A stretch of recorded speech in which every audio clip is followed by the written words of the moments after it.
भूपरिवेष्टित देशहरू रहेका छन् भनेको छ। यो चाहिँ खरिदा 2080 सालमा सोधेको क्वेसन हो। यसको सही आन्सर दिनु होला है।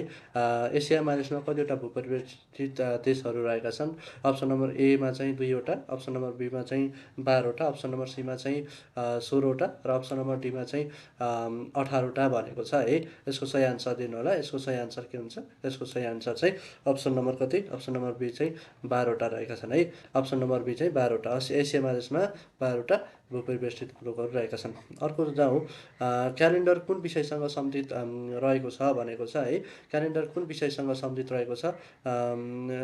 क्यालेन्डेरा कुन विषयसँग सम्बन्धित रहेको छ? खरिदार 2080मा सोधेको क्वेसन हो। भूकम्पसँग सम्बन्धित रहेको छ कि त्यसरी हिमनदीसँग सम्बन्धित रहेको छ कि ज्वालामुखीसँग सम्बन्धित रहेको छ कि अक्षांशसँग सम्बन्धित रहेको छ त? ल भन्नुहोस् त, क्यालेन्डेरा कुन विषयसँग सम्बन्धित रहेको छ है। ल भन्नु त। ल यसको सही आन्सर पक्कै पनि केसँग? हिमनदी ज्वालामुखीसँग सम्बन्धित रहेको छ होइन। क्यालेन्डेरा चाहिँ ज्वालामुखीसँग सम्बन्धित रहेको छ। ओके, अनि त्यस्तै गरेर क्वेसन नम्बर 3मा जाउँ। क्वेसन नम्बर 3ले चाहिँ के भन्छ भन्दाखेरि संयुक्त राष्ट्र सङ्घको झन्डामा रहेको जैतुनको हाँगालाई के को प्रतीकको रूपमा लिन्छ भनेको छ। खरिदा 2082 सालमा सोधेको क्वेसन हो। अप्सन नम्बर 1 समृद्धि, अप्सन नम्बर बी विश्व बन्धुत्व, अप्सन नम्बर सी चाहिँ शान्ति र अप्सन नम्बर बी चाहिँ सहकार्य र एकता भनेको छ है। यसको सही आन्सर दिनु होला। संयुक्त राष्ट्र सङ्घको झन्डामा रहेको जैतुनको हाँगोलाई के को प्रतीकको रूपमा लिन्छ त? समृद्धिको हो कि विश्व बन्धुत्वको हो कि शान्तिको हो कि सहकार्य र एकताको त? पक्कै पनि अप्सन नम्बर सी चाहिँ शान्तिको होइन, शान्तिको चाहिँ प्रतीकको रूपमा लिन्छ संयुक्त राष्ट्र सङ्घको झन्डामा रहेको जैतुनको हाँगालाई। त्यसै गरेर क्वेसन नम्बर 4मा जाउँ। क्वेसन नम्बर 4ले चाहिँ के भनेको छ भन्दाखेरि तलका मध्ये कुन ग्यास ओजोन तहको विनाश गर्ने प्रमुख ग्यास हो त? नासु 2080 सालमा सोधेको क्वेसन हो। तलका मध्ये कुन ग्यासलाई चाहिँ ओजोन तहको विनाश गर्ने प्रमुख ग्यास मानिन्छ त? कार्बन डाइअक्साइड हो कि क्लोरोफ्लोरोकार्बन हो कि होइन, अप्सन नम्बर सी चाहिँ मिथेन हो कि सल्फर डाइअक्साइड हो त? यसको सही आन्सर दिनु होला त। ल भन्नु त, यसको सही आन्सर चाहिँ कुन हो त? क्लोरोफ्लोरोकार्बन होइन, क्लोरोफ्लोरोकार्बन। ओके, क्लोरोफ्लोरोकार्बन रहेको छ। ल हेर्नु त, अब क्वेसन नम्बर 5मा जाउँ। क्वेसन नम्बर 5ले चाहिँ के भनेको छ भन्दाखेरि 2024मा तलका मध्ये कुन मुलुकको आसियानको अध्यक्षता गर्यो भनेको छ है। 2024मा चाहिँ तलका मध्ये कुन मुलुकले चाहिँ आसियानको अध्यक्षता गर्यो भनेको छ। नासु 2081 सालमा सोधेको क्वेसन हो यो। मलेसियाले गरेको हो कि इन्डोनेसियाले गरेको हो कि फिलिपिन्सले गरेको हो कि लाओसले गरेको छ? 2024मा चाहिँ आसियानको अध्यक्षता चाहिँ कुन मुलुकले गरेको त? यसको सही आन्सर अभियसली लाओसले गरेको होइन, लाओसले गरेको। ओके, अनि त्यस्तै गरेर प्रश्न नम्बर 6मा जाउँ। सङ्गीतको उत्पत्ति तलका मध्ये कुन वेदलाई मानिन्छ भनेको छ है। सङ्गीतको उत्पत्ति तलका मध्ये कुन वेदलाई मानिन्छ त? खरिदा 2080मा सोधेको क्वेसन हो। ऋग्वेद, त्यसै गरेर अथर्ववेद, त्यसै गरेर यजुर्वेद, त्यसै गरेर सामवेद है। सङ्गीतको उत्पत्ति कुन वेदलाई मानिन्छ? अभियसली सामवेदलाई होइन, सामवेदलाई। सङ्गीतको उत्पत्ति चाहिँ कुन वेदलाई मानिन्छ? सामवेदलाई मानिन्छ। ल, भारत र चीन दुबईको सिमानालाई नेपालका कतिवटा प्रदेशले छुन्छन् भनेको छ? मैले तपाईँलाई अघिल्लो भिडियोमा पनि यसको बारेमा चर्चा गरेको थिएँ होइन। भारत र चीन दुबईको सिमानालाई नेपालको कतिवटा प्रदेशले छुन्छन् त? नासु 2081 सालमा सोधेको क्वेसन हो है। यो चाहिँ 4वटा उसले छुन्छन् कि प्रदेशले छुन्छन् कि 3वटा प्रदेशले छुन्छन् कि 5वटा प्रदेशले छुन्छन् कि 6वटा प्रदेशले छुन्छन्? ल भन्नु त, तपाईँलाई 2 सेकेन्डको टाइम चाहिँ। भारत र चीन दुबईको सिमानालाई नेपालका कतिवटा प्रदेशले छुन्छन् त भन्दाखेरि यसको सही आन्सर हो 4वटा प्रदेश होइन। 4वटा प्रदेश चाहिँ भारत र चीन दुबईको सिमानालाई नेपालका कतिवटा प्रदेशले छुन्छन्? 4वटा प्रदेशले छुन्छन् होइन, 4वटा प्रदेशले छुन्छन्। त्यस्तै गरेर लुम्बिनी र अर्को भनेको चाहिँ मध्य प्रदेशले चाहिँ के गर्छन् भन्दाखेरि मध्य प्रदेशले चाहिँ के गर्छन्? भारतलाई मात्र छुन्छन् होइन, भारतलाई मात्र छुन्छन्। र कर्णाली प्रदेशले चाहिँ के गर्छ त भन्दाखेरि कर्णाली प्रदेश होइन, कर्णाली प्रदेशले चाहिँ किसलाई मात्र छुन्छ? कर्णाली प्रदेशले चाहिँ चाइनालाई मात्र छुन्छ होइन, कर्णाली प्रदेशले चाहिँ चाइनालाई मात्र छुन्छ। ओके, यो भयो है। लुम्बिनी प्रदेश र मध्य प्रदेशले चाहिँ भारतलाई मात्र छुन्छन्, कर्णाली प्रदेशले चाहिँ चाइनालाई मात्र छुन्छ र 4वटा प्रदेशले चाहिँ अरू सबै 4वटा प्रदेशले चाहिँ चीन र भारत दुवै देशलाई छुन्छन् होइन। यसको सही आन्सर यही भयो, चीन र भारत दुवै देशलाई छुन्छन्। ओके, हामी जाउँ प्रश्न नम्बर 8तर्फ। प्रश्न नम्बर 8ले चाहिँ के भन्छ भन्दाखेरि मेकङ रिभर कुन सागरमा मिसिन्छ भनेको छ है। मेकङ रिभर कुन सागरमा मिसिन्छ त? मेकङ रिभर कुन सागरमा मिसिन्छ? नासु 2081 सालमा सोधेको क्वेसन हो। यो सही आन्सर दिनु होला। मेकङ रिभर कुन महासागरमा मिसिन्छ, सरी कुन सागरमा मिसिन्छ? साउथ चाइना सागरमा हो कि अनि मेडिटरेनियन सीमा हो कि एडमन सीमा हो कि रेड सीमा हो त? यसको सही आन्सर दिनु त ल। South China Sea, Mediterranean Sea, Adam Sea र रेड सी। यसको मेकङ रिभर कुन महासागरमा मिसिन्छ? यसको सही आन्सर चाहिँ अभियसली के त? साउथ चाइना सी होइन, साउथ चाइना सीमा मिसिन्छ। ओके, साउथ चाइना सीमा मिसिन्छ है, साउथ चाइना सीमा मिसिन्छ। ल अब त्यस्तै गरेर प्रश्न नम्बर 9मा जाउँ। प्रश्न नम्बर 9ले चाहिँ के भनेको छ भने तलका मध्ये कुन अक्षांशभित्र पर्दछ भनेको छ। यसको सही आन्सर चाहिँ के त भन्दाखेरि तलका मध्ये नेपाल तलका मध्ये कुन अक्षांशभित्र पर्दछ भनेको है। नेपाल कुन अक्षांशभित्र पर्छ? 26 डिग्री 22 मिनटदेखि 30 डिग्री 27 मिनट उत्तरी अक्षांशमा हो कि 26 डिग्री 22 मिनटदेखि 30 डिग्री 27 दक्षिणी अक्षांशमा हो कि है 80 डिग्री 4 मिनटदेखि 88 डिग्री 22 मिनट दक्षिणी अक्षांशमा हो कि 26 डिग्री 32 मिनटदेखि 36 डिग्री 32 मिनटदेखि 30 डिग्री 27 मिनट उत्तरी अक्षांशसम्म हो त भनेको छ। यसको सही आन्सर दिन त के हो त? यसको सही आन्सर पक्कै पनि के हो त? 26 डिग्री 22 मिनटदेखि 30 डिग्री 27 मिनट होइन, 30 डिग्री 27 मिनटसम्म फैलेको छ है। ल अब प्रश्न नम्बर 10मा जाउँ। संयुक्त राज्य अमेरिकाका 44औँ राष्ट्रपति को हुन् है? खरिदा 2082 सालमा सोधेको क्वेसन हो। खरिदा 2082मा सोधेको क्वेसन हो। संयुक्त राज्य अमेरिकाका 44औँ राष्ट्रपति को हुन् त? संयुक्त राज्य अमेरिकाका, ल भन्नु त, संयुक्त राज्य अमेरिकाका 44औँ राष्ट्रपति को हुन्? खरिदा 2082 सालमा सोधेको क्वेसन हो। जर्ज डब्लु बस हो कि डोनाल्ड ट्रम्प हो कि जो बाइडेन हो कि बाराक ओबामा हो त? यसको सही आन्सर दिनु त। यसको सही आन्सर पक्कै पनि बाराक ओबामा नै 2082 सालमा सोधेको क्वेसन हो है, 2082 सालमा सोधेको क्वेसन। ल अब प्रश्न नम्बर 11मा जाउँ। निम्नमध्ये युरेनियम खानीका लागि नेपालको सम्भाव्य जिल्ला कुन हो त है? निम्नमध्ये युरेनियम खानीको लागि नेपालको सम्भाव्य जिल्ला कुन हो? नासु 2081 सालमा सोधेको क्वेसन हो। मनाङ हो कि रसुवा हो कि मुस्ताङ हो कि उदयपुर हो त? प्रश्न नम्बर 11मा छ। यसको सही आन्सर चाहिँ कुन हो त? निम्नमध्ये युरेनियम खानीका लागि चाहिँ मुस्ताङ होइन, मुस्ताङ हो। ओके, मुस्ताङ रहेको छ। त्यसै गरेर प्रश्न नम्बर 12मा जाउँ। गोपाल वंशावली अनुसार नेपालमा कतिजना किराँती राजाहरूले शासन गरेका छन्? नासु 2081 सालमा सोधेको क्वेसन हो। गोपाल वंशावली अनुसार नेपालमा कतिजना किराँती राजाहरूले शासन गरे? कतिजना किराँती राजाहरूले शासन गरे? 29 जना, 30 जना, 31 जना र 32 जना। कुन हो? अप्सन नम्बर डी 32 जनाले होइन, 32 जनाले शासन गरेका छन्। ओके, अब त्यस्तै गरेर प्रश्न नम्बर 13मा जाउँ। प्रश्न नम्बर 13 चाहिँ के भन्छ? तलका मध्ये नेपालमा पहिलो लिच्छवी राजाको रूपमा कसलाई मानिन्छ भनेको छ है। तलका मध्ये नेपालमा पहिलो लिच्छवी राजाको रूपमा कसलाई मानिन्छ त? मानदेवलाई, शिवदेवलाई, जयदेव प्रथमलाई कि अंशुवर्मालाई छ? 13को क्वेसन नम्बर 13मा जाउँ। 13मा चाहिँ के भनेको छ? तलका मध्ये नेपालमा पहिलो लिच्छवी राजा को हुन् त भन्दाखेरि जयदेव प्रथम होइन, जयदेव प्रथम। ओके, जयदेव प्रथम। ल अब त्यस्तै गरेर प्रश्न नम्बर 14मा जाउँ। आज 50वटा क्वेसन गर्छौँ हामीहरूले, त्यही भएर छिटो गरिरहेछौँ है। अनि गोपाल वंशको शासनको केन्द्र कुन स्थानमा रहेको छ भनेको छ है। खरिदा 2082 सालमा सोधेको क्वेसन हो। गोपाल वंशको शासन केन्द्रमा कुन स्थानमा रहेको छ भनेको छ? राजतीर्थ, मातातीर्थ, भक्तपुर र नुवाकोट है। भक्तपुर र नुवाकोट रहेको छ। यसको सही आन्सर चाहिँ मातातीर्थ होइन, मातातीर्थमा रहेको छ। गोपाल वंशको शासन केन्द्र मातातीर्थमा रहेको छ। ल नेपालको प्रथम महिला राजदूत तलका मध्ये कुन हुन्? 2082 सालमा सोधेको क्वेसन। नेपालको प्रथम महिला राजदूत तलका मध्ये को हुन्? र सेनी राणा, अम्बिका प्रधान, बिन्देश्वरी शाह, सुशीला सिंह। यसको सही आन्सर दिनु होला त। र यसको सही आन्सर दिनु। यसको सही आन्सर भनेको चाहिँ बिन्देश्वरी शाह होइन, बिन्देश्वरी शाह। ओके, पारिस्थितिक प्रणालीका प्रमुख जैविक तत्त्वहरू तलका मध्ये कुन होइन भनेको छ? खरिदा 2082 सालमा सोधेको। पारिस्थितिक प्रणालीका प्रमुख जैविक तत्त्वहरूमध्ये तलका मध्ये कुन होइन? उत्पादक होइन कि परिपोषक जीव होइन कि विच्छेदक होइन कि उपभोक्ता होइन त? 16 क्वेसन नम्बर 16को आन्सर दिनु होला। यसको सही आन्सर भनेको चाहिँ परिपोषक जीव होइन, परिपोषक जीव। पारिस्थितिक प्रणालीका प्रमुख जैविक तत्त्वहरूमध्ये परिपोषक जीव चाहिँ होइन भनेको छ खरिदा 2082 सालमा। मानव मुटुमा जम्मा कतिवटा भल्भहरू हुन्छन्? खरिदा 2082 सालमा सोधेको क्वेसन। मानव मुटुमा कतिवटा भल्भ हुन्छन्? एउटा, 4वटा, 12वटा 16वटा है कतिवटा बल्ब हुन्छन् त मानव मुटुमा जम्मी कतिवटा बल्ब हुन्छन् 4वटा बल्ब हुन्छन् हैन 4वटा बल्ब हुन्छन् ओके अनि त्यस्तै गरेर अब जाउँ प्रश्न नम्बर 18मा कोशिका सेल सम्बन्धी अध्ययन गर्ने विज्ञानलाई के भनिन्छ खरिदा 2082 सालमा सोधेको कोशिका सेल सम्बन्धी अध्ययन गर्ने विज्ञानलाई के भनिन्छ त एस्ट्रोलोजी जुलोजी साइटोलोजी साइक्रियाटी यसलाई सही आन्सर दिनु त साइटोलोजी हैन अप्सन नम्बर सी यसको सही आन्सर भनेको साइटोलोजी भयो है कोशिका सेल सम्बन्धी अध्ययन गर्ने विज्ञानलाई के भनिन्छ साइटोलोजी भनिन्छ ओके अनि त्यसै गरेर म्यानमारको मुद्रालाई के भनिन्छ खरिदा 2082 सालमा सोधेको क्वेसन हो म्यानमारको मुद्रालाई के भनिन्छ त किप भनिन्छ कि क्वाट भनिन्छ कि पेसो भनिन्छ कि डोङ भनिन्छ त सही आन्सर दिनु त ल 19 को के भन्छ म्यानमारको मुद्रालाई के भनिन्छ त किप भनिन्छ कि क्वाट भनिन्छ कि पेसो भनिन्छ कि डोङ भनिन्छ त यसको सही आन्सर चाहिँ क्वाट हैन ओके क्वाट म्यानमारको मुद्रालाई के भनिन्छ क्वाट भनिन्छ ओके त्यस्तै गरेर प्रश्न नम्बर 20 मा जाउँ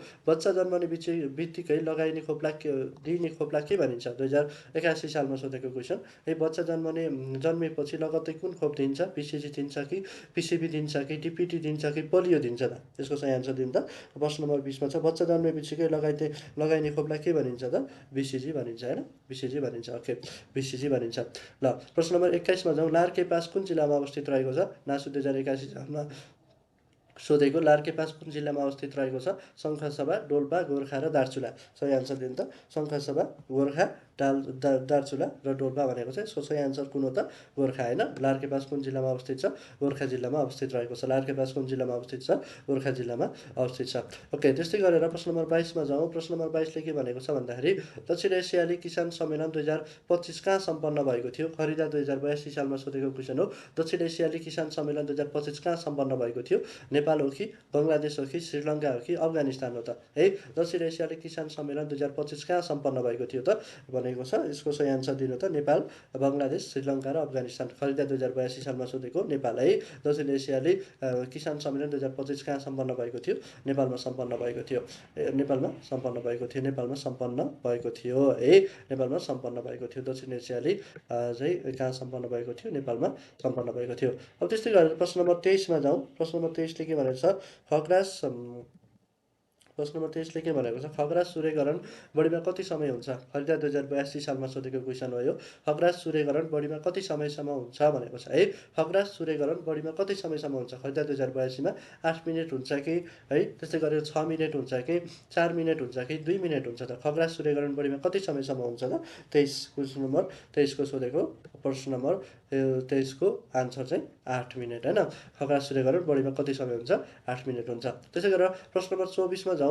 थाक खोला नेपालको कुन जिल्लामा पर्दछ मनाङ दैलेख मुस्ताङ र हुम्ला है थाक खोला नेपालको कुन जिल्लामा पर्दछ त प्रश्न नम्बर 1 ले भनेको छ अप्सन नम्बर 1 ले भनेको छ मनाङ अप्सन नम्बर बी चाहिँ दैलेख अप्सन नम्बर सी चाहिँ मुस्ताङ र अप्सन नम्बर डी चाहिँ हुम्ला है यसको सही आन्सर दिनु त खग्रास थाक खोला नेपालको कुन जिल्लामा पर्दछ मुस्ताङ जिल्लामा पर्दछ हैन मुस्ताङ जिल्लामा पर्दछ ओके अनि त्यस्तै गरेर 25 मा जाउँ इन्डस्ट्रियल क्रान्तिको सुरुवात सर्वप्रथम कुन क्षेत्रबाट सुरु भएको थियो इन्डस्ट्रियल क्रान्तिको सुरुवात सर्वप्रथम कुन क्षेत्रबाट सुरु भएको थियो अप्सन नम्बर ए हतियार उत्पादन अप्सन नम्बर बी खाद्यान्न उत्पादन अप्सन नम्बर सी कपडा उत्पादन र अप्सन नम्बर बी भाँडाकुँडा उत्पादन भन्छ औद्योगिक क्रान्तिको सुरुवात सर्वप्रथम कुन क्षेत्रबाट सुरु भएको थियो भन्न खोजेको है 2082 खरिदा 2082 मा सोधेको क्वेसन हो यसको सही आन्सर दिनु त कपडा उत्पादनबाट हैन कपडा उत्पादनबाट सुरुवात भएको थियो औद्योगिक क्रान्तिको सुरुवात कुनबाट भएको थियो कपडा उत्पादनबाट भएको थियो ओके त्यस्तै गरेर प्रश्न नम्बर 26 मा जाउँ नेपाललाई सङ्घीय लोकतान्त्रिक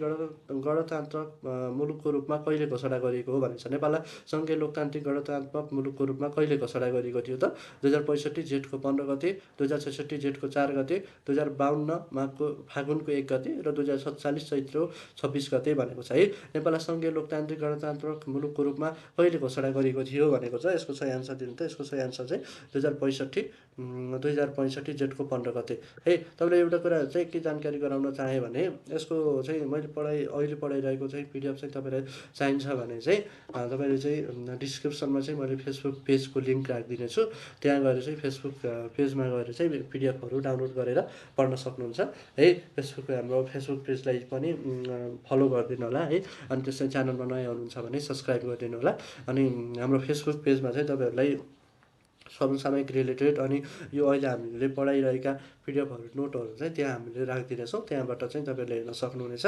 त्यही फलो चाहिँ गर्नु होला है त। फेसबुकै मैले डिस्क्रिप्सनमा राखिदिनेछु त्यसको लिङ्क, र यही च्यानलको नाममा पनि छ यही लोगो है, हेरेर चाहिँ गर्न सक्नुहुन्छ। अफ्रिका महादेशमा सबैभन्दा सानो भूपरिवेश राष्ट्र कुन हो भनेको छ इस्वातिनी, चाड, नाइजर र सुडान भनेको छ है। अप्सन नम्बर 1 मा चाहिँ इस्वातिनी, अप्सन नम्बर बी चाहिँ चाड, र अप्सन नम्बर सी चाहिँ नाइजर, र अप्सन नम्बर डी चाहिँ सुडान भनेको छ। यसको सही आन्सर दिनु त अप्सन नम्बर कुन हो त? अप्सन नम्बर ए इस्वातिनी होइन, इस्वातिनी है। अफ्रिका महादेशको सबैभन्दा सानो भूपरिवेश राष्ट्र कुन हो भनेको छ। कहिले सोधे रहेछ भन्दाखेरि नासु 2080मा सोधेको क्वेसन हो है। अन्नपूर्ण संरक्षण क्षेत्रको क्षेत्रफल कुन ठिक रहेको छ भनेको छ। अन्नपूर्ण संरक्षण क्षेत्रको क्षेत्रफल कुन ठिक रहेको छ, नासु 2080मा सोधेको क्वेसन हो यो चाहिँ है। नासु 6792 वर्ग किलोमिटर, 7269 वर्ग किलोमिटर, 7629 वर्ग किलोमिटर, 7692 वर्ग किलोमिटर भनेको छ। अन्नपूर्ण संरक्षण क्षेत्रको क्षेत्रफल कति रहेको छ भन्छ 7629 वर्ग किलोमिटर होइन, 7629 वर्ग किलोमिटर कहाँ छ, 7629 वर्ग किलोमिटर रहेको छ है अन्नपूर्ण संरक्षण क्षेत्रको क्षेत्रफल। ओके, अब त्यसो प्रश्न नम्बर 29मा जाउँ। प्रश्न नम्बर 29 लेखेको हुन्छ तराई प्रदेशको जनसङ्ख्या कति रहेको छ, नासु 2080मा सोधेको क्वेसन हो। 55.61%, 53.61%, त्यस्तै गरेर 51.61%, 53.51% भनेको छ है। 29को प्रश्न हेर्नु होला। तराई प्रदेशको जनसङ्ख्या कति छ, 53.61% होइन, 53.61% रहेको छ तराई प्रदेशको जनसङ्ख्या। ओके, अब त्यस्तै गरेर प्रश्न नम्बर 30मा जाउँ। प्रश्न नम्बर 30ले चाहिँ के भनेको छ, महाभारत पर्वत श्रेणीबाट उत्पत्ति भएको नदी कुन होइन भनेको छ है। नासु 2080 सालमा सोधेको क्वेसन रहेछ। महाभारत पर्वत श्रेणीबाट उत्पत्ति भएको नदी कुन होइन, कन्काई होइन कि, कमला होइन कि, बबई होइन कि, बाणगङ्गा होइन त है। कन्काई होइन कि महाभारत पर्वत श्रेणीबाट उत्पत्ति भएको नदी चाहिँ कुन होइन भनेको छ। यसको सही आन्सर दिनु होला, बाणगङ्गा होइन होइन, कन्काई पनि हो, कमला पनि हो, बबई पनि हो, बाणगङ्गा चाहिँ होइन। ल, प्रश्न नम्बर 31मा जाउँ। त्रिचन्द्र कलेजको स्थापना कहिले भएको त, त्रिचन्द्र कलेजको स्थापना कहिले भएको। विक्रम सम्वत 1972, विक्रम सम्वत 1977, विक्रम सम्वत 1971 र 1975 भनेको छ। त्रिचन्द्र कलेजको स्थापना कहिले भएको है, आन्सर दिनु त 1972 हो कि 1977 हो कि 1971 हो कि 1975 हो त। 1900 कति हो त, 1975 होइन। अब 1975 हो प्रश्न नम्बर 31को। अब त्यस्तै गरेर प्रश्न नम्बर 32मा जाउँ। प्रश्न नम्बर 32 लेखेको हुन्छ राष्ट्रिय जनगणना 2078 अनुसार इस्लाम धर्मको अनुयायी कति रहेको छन् भनेको छ है। इस्लाम धर्म मान्नेहरू चाहिँ कतिजना रहेका छन् है, कति % रहेका छन् भन्न खोजेको है। इस्लाम धर्म मान्ने चाहिँ कति छन्, 8.21% हो कि है, 5.019% हो कि, 3.17% हो कि, 1.76% भनेको छ है। यसको सही आन्सर चाहिँ 5.09% भनेको छ है। इस्लाम धर्मावलम्बीहरू नेपालमा 5% छन् भनेर चाहिँ भनेर 5.09% छ होइन। इस्लाम धर्मावलम्बीहरूले चाहिँ दिनमा 5 पटक नमाज पढ्छन् भनेर सम्झाएको थियो होइन, त्यही भनेर सम्झिनु होला है। अनि त्यस्तै गरेर प्रश्न नम्बर 33मा छौँ। कुशपाडिया जातिको मुख्य बसोबास क्षेत्र कुन हो है, बाँके र बर्दिया हो कि, कैलाली कञ्चनपुर हो कि, दाङ र बाँके हो कि, बर्दिया र कैलाली हो त है। कुशपाडिया जातिको मुख्य बसोबास क्षेत्र कुन हो त है, कुशपाडिया जातिको मुख्य बसोबास क्षेत्र कुन हो, बाँके बर्दिया हो, कैलाली कञ्चनपुर हो कि, दाङ बाँके हो कि, बर्दिया र कैलाली हो त। यसको सही आन्सर दिनु त। यसको सही आन्सर चाहिँ बाँके र बर्दिया होइन, बाँके र बर्दिया। 30 अब 33मा जाउँ। 34मा जाउँ। 34ले चाहिँ के भन्छ, नेपालको संविधानअनुसार कुन शिक्षा अनिवार्य निःशुल्क रहेको छ भनेको छ है। नासु 2080मा सोधेको क्वेसन रहेछ। नेपालको संविधानअनुसार कुन शिक्षा अनिवार्य निःशुल्क रहेको छ, माध्यमिक त, आधारभूत त, आधारभूत र माध्यमिक त, उच्च शिक्षा त कुन हो त है। प्रश्न नम्बर 34को आन्सर दिनु होला। प्रश्न नम्बर 34ले चाहिँ के भन्छ भन्दाखेरि आधारभूत त है, आधारभूत त। ल, आधारभूत त चाहिँ नेपालको संविधानअनुसार कुन शिक्षा अनिवार्य निःशुल्क रहेको छ, आधारभूत त अनिवार्य निःशुल्क छ। नेपालमा हरितगृह ग्यास उत्सर्जनमा सबैभन्दा बढी योगदान दिने क्षेत्र कुन हो त है। नेपालमा हरितगृह ग्यास उत्सर्जनमा सबैभन्दा बढी योगदान दिने क्षेत्र कुन हो, औद्योगिक क्षेत्र हो कि, ऊर्जा क्षेत्र हो कि, कृषि क्षेत्र हो कि, फोहोर हो त है। सही आन्सर दिनु त। यसको सही आन्सर दिनु त। नेपालमा हरितगृह ग्यास उत्सर्जनमा सबैभन्दा बढी योगदान दिने क्षेत्र कुन हो त, कृषि क्षेत्र होइन, कृषि क्षेत्र। ओके, कृषि क्षेत्र रहेको छ। ल, प्रश्न नम्बर 36मा जाउँ। प्रश्न नम्बर 36मा जाउँ। 8000 मिटरभन्दा अग्ला 14वटा शिखर आरोहण गरेर विश्व कीर्तिमान राख्ने नेपाली को हुन् त, नासु 2080मा सोधेको क्वेसन। 8000 मिटरभन्दा अग्ला 14वटा शिखर आरोहण गरेर विश्व कीर्तिमान राख्ने नेपाली को हुन् है। सही आन्सर दिनु होला। यसको सही आन्सर चाहिँ निर्मल पूर्जा होइन, निर्मल पूर्जा रहेका छन्। अब त्यसै गरेर 37मा जाउँ। 37मा जाउँ। राष्ट्रिय कृषि गणना 2078 अनुसार कृषक परिवारको सङ्ख्या कति रहेको छ भनेको छ, 72%, 62%, 52% र 82% भनेको छ है। यसको चाहिँ तपाईँहरूले पिडिएफ चाहिन्छ र नोटहरू चाहिँ पाउन चाहनुहुन्छ भने चाहिँ तपाईँले डिस्क्रिप्सनमा रहेको फेसबुक पेजमा गएर चाहिँ यसको पाउन सक्नुहुन्छ है। नोट चाहिँ पाउन सक्नुहुन्छ। हामीले त्यहाँ राखिदिनेछौँ, त्यहाँ गएर चाहिँ तपाईँले डाउनलोड गरेर पढ्न सक्नुहुन्छ। राष्ट्रिय कृषि गणना 2078 अनुसार कृषक परिवारको सङ्ख्या कति रहेको छ भनेको छ 72% हो कि 62% हो कि 52% हो कि 82% हो त। 37को क्वेसन रहेको छ। यसको सही आन्सर चाहिँ 62% रहेको छ है। यसको सही आन्सर 62%। ओके, त्यसै गरेर प्रश्न नम्बर 38मा जाउँ। विक्रमसम्म 2015 सालको आम निर्वाचनमा देशभर कति निर्वाचन क्षेत्र थिए भनेको छ है। विक्रमसम्म 2015 सालको आम निर्वाचनमा देशभर कति निर्वाचन क्षेत्र थिए त है। अनि 105, 109, 205 र 265। यसको सही आन्सर दिनु त। यसको सही आन्सर चाहिँ कति छ 109 है। 109 रहेका थिए। विक्रमसम्म 2015 सालको आम निर्वाचनमा देशभर कति निर्वाचन क्षेत्र थिए 109 निर्वाचन क्षेत्र थिए। ओके, त्यसै गरेर 39मा लैङ्गिक हिंसा विरुद्धको अन्तर्राष्ट्रिय अभियान कति दिनसम्म मनाइन्छ भनेको छ। नासु 2081 सालमा सोधेको क्वेसन हो। लैङ्गिक हिंसा विरुद्धको अन्तर्राष्ट्रिय अभियान कति दिनसम्म मनाइन्छ। 7 दिनसम्म, 15 दिनसम्म, 16 दिनसम्म र 3 दिनसम्म भनेको छ। यसको सही आन्सर दिनु त 39को। यसको सही आन्सर चाहिँ 16 दिनसम्म होइन, 16 दिनसम्म मनाइन्छ। लैङ्गिक हिंसा विरुद्धको अन्तर्राष्ट्रिय अभियान कति दिनसम्म मनाइन्छ 16 दिनसम्म मनाइन्छ। ओके, 40 नम्बरको क्वेसनमा 2079 सालको मदन पुरस्कार कसलाई प्रदान गरियो। खरिदा 2080 सालमा इजोरिया, चक्रव्यूह, माटोको घर र एठन 2080 सालमा सोधेको क्वेसन हो। 40को क्वेसन चाहिँ के छ एठनलाई प्रदान गरेको थियो होइन। 2079 सालको मदन पुरस्कार कसलाई प्रदान गरेको थियो। अनि सन् 2024मा 29औं कोप सम्मेलन कहाँ हुँदैछ। खरिदा 2080 सालमा सोधेको। 2024मा 29औं कोप सम्मेलन कहाँ भएको थियो भनेर सोध्छ है। 41को क्वेसन चाहिँ 41को क्वेसनमा चाहिँ बाको अजरबैजान होइन, बाको अजरबैजान। ओके, बाकोको अजरबैजानमा 29औं कोप सम्मेलन भएको थियो 2024मा है। अनि त्यसै गरेर नेपालको राष्ट्रिय जनगणना 2078 अनुसार पुरा जनसङ्ख्याको कति प्रतिशत 15 देखि 59 वर्ष उमेरसम्मको रहेको छ भनेको छ। यसको सही आन्सर दिनु त 56.96% हो कि 59.66% हो कि 61.16% हो कि 66.19% हो त। यसको सही आन्सर दिनु। यसको सही आन्सर भनेको 61.16% रहेको छ है। त्यसरी 43 नम्बरमा जाउँ। दिगो विकासको लक्ष्य नम्बर 4 केसँग सम्बन्धित छ। दिगो विकासको लक्ष्य नम्बर 4 केसँग सम्बन्धित छ। गुणस्तरीय शिक्षा, स्वास्थ्य, लैङ्गिक समानता र स्वच्छ पानी त। यसको सही आन्सर दिनु त। दिगो विकासको लक्ष्य नम्बर 4 केसँग सम्बन्धित छ। गुणस्तरीय शिक्षासँग सम्बन्धित छ होइन, गुणस्तरीय शिक्षासँग सम्बन्धित छ। ओके, गुणस्तरीय शिक्षासँग सम्बन्धित छ।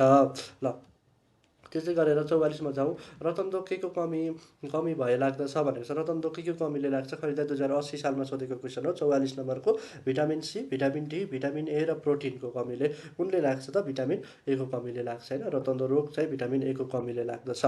ओके, त्यसै गरेर 45 नम्बरमा जाउँ। मोबाइल फोनको आविष्कार कसले गरेका हुन्। खरिदा 2080 सालमा सोधेको।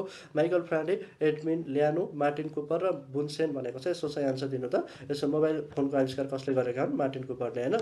45मा जाउँ। अब 46मा जाउँ। 46मा चाहिँ सिमसार क्षेत्रमा संरक्षण सम्बन्धी रामसार सूचीमा सूचीकृत पहिलो सिमसार क्षेत्र कुन हो भनेर। सिमसार क्षेत्रमा संरक्षण सम्बन्धी रामसार सूचीमा सूचीकृत पहिलो सिमसार क्षेत्र कुन हो। रारा ताल हो कि फक्सुन्डो ताल हो कि गोसाइकुण्ड हो कि कोशी टापु वन्यजन्तु हो त। यसको चाहिँ आन्सर दिनु होला। यसको चाहिँ आन्सर भनेको चाहिँ कोशी टापु वन्यजन्तु आरक्ष होइन, कोशी टापु वन्यजन्तु आरक्ष। ओके, अब त्यस्तै गरेर 47मा जाउँ। चीन भ्रमण गर्ने पहिलो प्रधानमन्त्री को हुन्छ है। चीन भ्रमण गर्ने नेपालको पहिलो प्रधानमन्त्री को हुन्। BP Koirala, doctor KIC, Tankaprasad Acharya, Tulsi Giri. यसको सही आन्सर दिनु होला। 47को सही आन्सर दिनु होला। यसको सही आन्सर भनेको टङ्कप्रसाद आचार्य होइन। ओके, अब त्यस्तै गरेर 48मा जाउँ। 48मा युएनओ प्रवेश गर्ने पहिलो आसियन राष्ट्र कुन हो। खरिदा 2080मा सोधेको क्वेसन हो। इन्डोनेसिया, मलेसिया, फिलिपिन्स र थाइल्यान्ड है। यसको सही आन्सर दिनु त। यसको सही आन्सर दिनु। इन्डोनेसिया, मलेसिया, फिलिपिन्स र थाइल्यान्ड युएनओ प्रवेश गर्ने पहिलो आसियन राष्ट्र कुन हो त भन्दाखेरि थाइल्यान्ड रहेको छ। ओके, अनि त्यसै गरेर प्रश्न नम्बर 49मा जाउँ। 49ले के भन्छ। राष्ट्रिय सडक सञ्जालद्वारा नेपालमा कतिवटा जिल्ला सदरमुकामहरू जोडिएका छन् भनेको छ। राष्ट्रिय सडक सञ्जालद्वारा नेपालका कतिवटा जिल्ला सदरमुकामहरू जोडिएका छन्। 74, 75, 76 र 77 भनेको छ। यो सबै जोडिएका छन् है, 77 वटै। ओके, प्रश्न नम्बर 50मा जाउँ। बौद्ध धर्मको पहेँलो रङको अर्थ के हो त। बौद्ध धर्ममा पहेँलो रङको अर्थ के हो त। बुद्धको हस्तकरण, बुद्धको शरीर, बुद्धको दाँत र बुद्धको अस्थि धातु भनेको छ। यसको सही आन्सर भनेको चाहिँ 50को डी नम्बर बुद्धको अस्थि धातु भनेको छ है। ल आजलाई यति गरौँ। तपाईँलाई चाहिँ यसको पिडिएफ चाहिएको छ भने चाहिँ तपाईँले चाहिँ डिस्क्रिप्सनमा रहेको फेसबुक लिङ्कमा गएर चाहिँ पिडिएफ डाउनलोड गर्न सक्नुहुन्छ र फेसबुक पेजलाई चाहिँ फलो गर्नु होला है। फेसबुक पेजलाई फलो गर्नु होला। ओके।